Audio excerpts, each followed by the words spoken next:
What's up, welcome back? I'm John Stark from MacTheMovieGuy.com, your favorite blind film critic. And, yep, I'm gonna get you, Sucka. This is the 1988 film. Is sort of like the birth of the Wayans brothers. They did this before they launched in Living Color.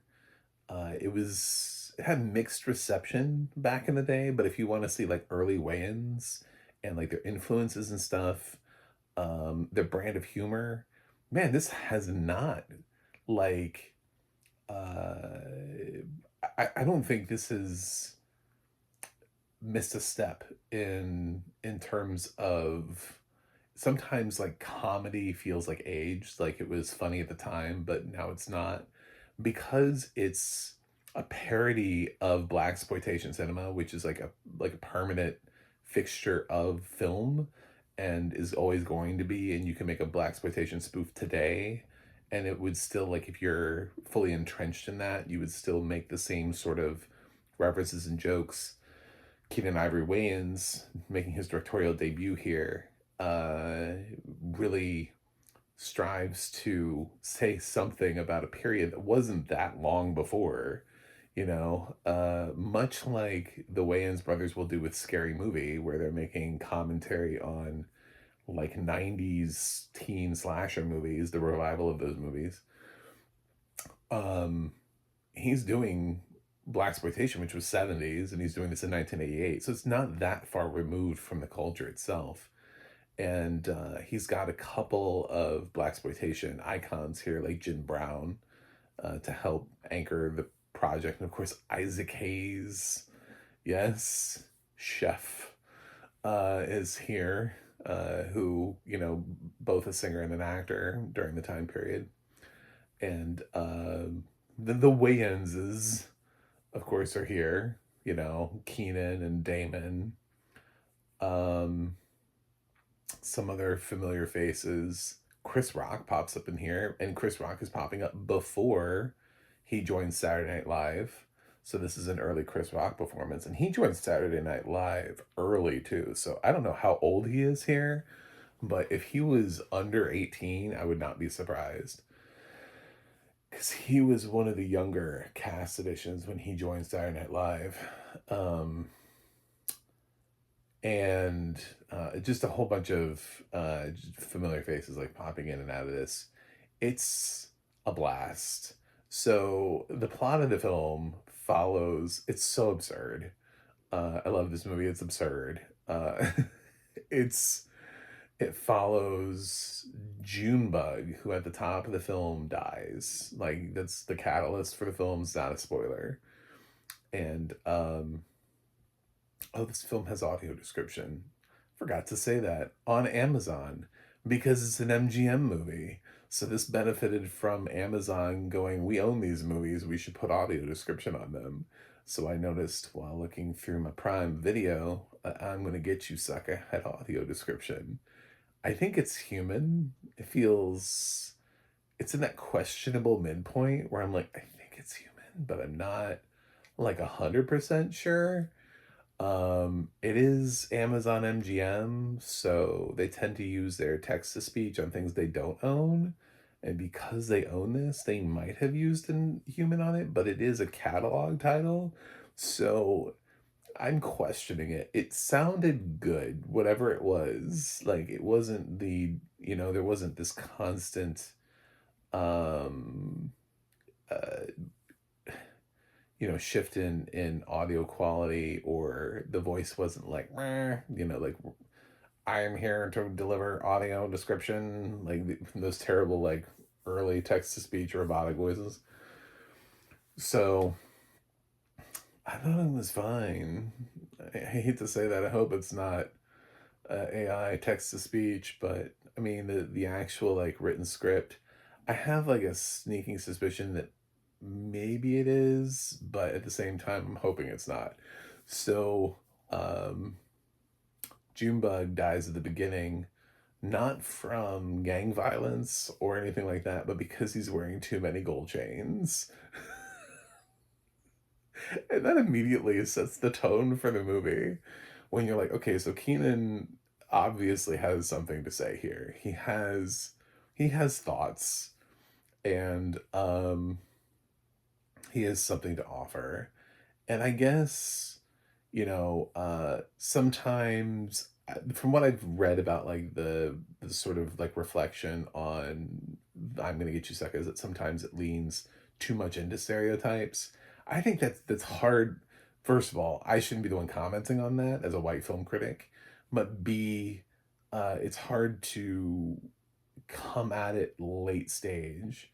Like for someone like me, it's hard to go, well, what were we doing back then? Were we leaning on, because when you experience it in 1988 of the time, like how on point did it feel as an exploitation of black cinema, as, stylized and specific to a very certain set of film.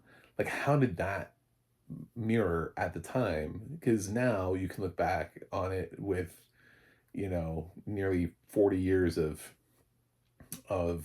time gap and say, well, now it just feels like it's, well, of course it does now to you. I mean, a lot of things feel like they were now, but what did it feel like back then, of the period? Like we have a lot of growth, and sometimes we look back on things and we go, that didn't hold up well. But did it? Like, or did it not? Because I think the film is still funny, and I don't like everything the Wayans do. Like, I'm using like them broadly, not just Keenan, but like all of them. Like, because they all have their humor is kind of like all the same. They kind of merge together. So I'm not gonna say I love like every single thing that they've ever done as a family, as a group, but when they get it right, they get it right. The first Scary Movie was hilarious.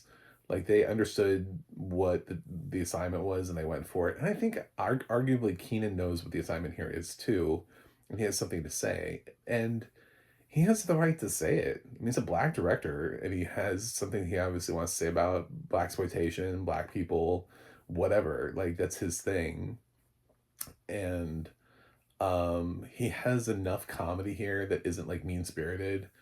They have a running joke where they're like, you can either go out the window or go down the stairs, and the two characters keep choosing the stairs, and they like no matter who's offering them that, they always get like thrown down the stairs. So it doesn't matter. Like it has a lot of varying beats to it where that there's that kind of thing. It's kind of silly. It pulls into there was like an over sexualization of a lot of black exploitation.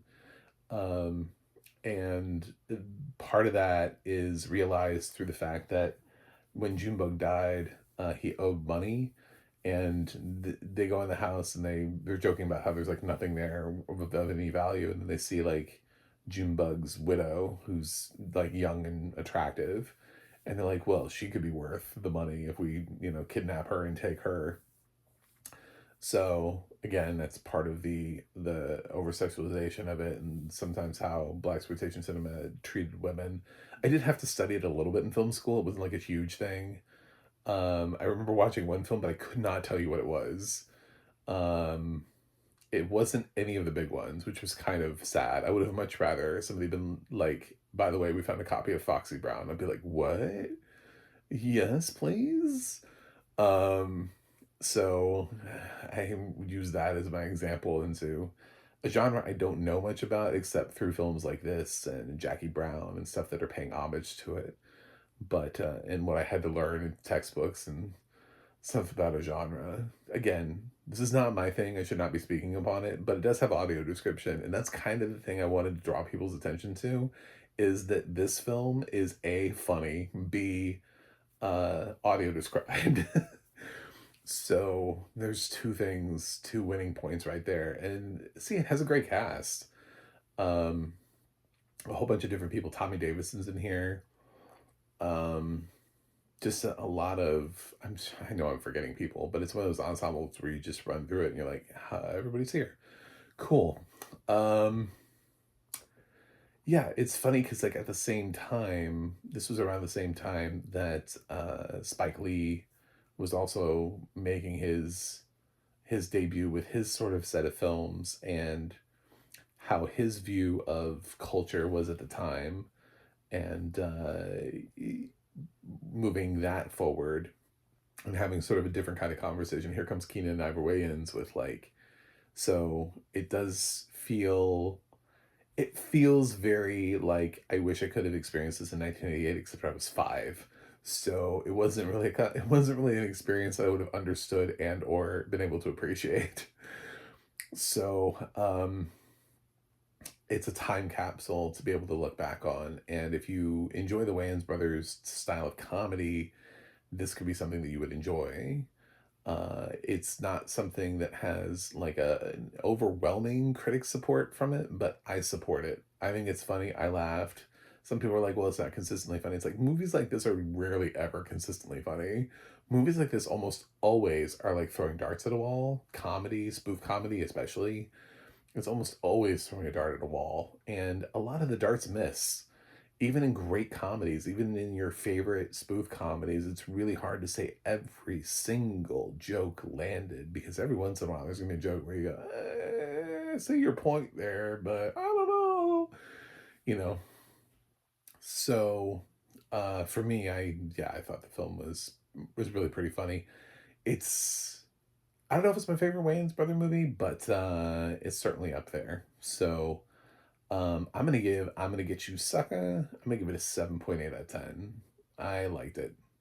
I think probably just because of my age group and when I came up and everything, the Scary Movie probably is still the GOAT for me in this of their whole filmography. Because I enjoyed those 90s teen horror movies, and then they spoofed it with Scary Movies, so all the jokes felt pointed and relevant to me. But I think perhaps if I had grown up black and in the 80s and I watched I'm Gonna Get You Sucka, I probably would have seen the same references. Well, you know, Keenan just has an eye for that kind of thing. So for being able to figure out what it is that deserves to be amplified coming out of something. So anyway, that's it. Check it out. Audio described on Amazon Prime. Thanks for watching. Thanks for subscribing. I'll see you guys on the other side.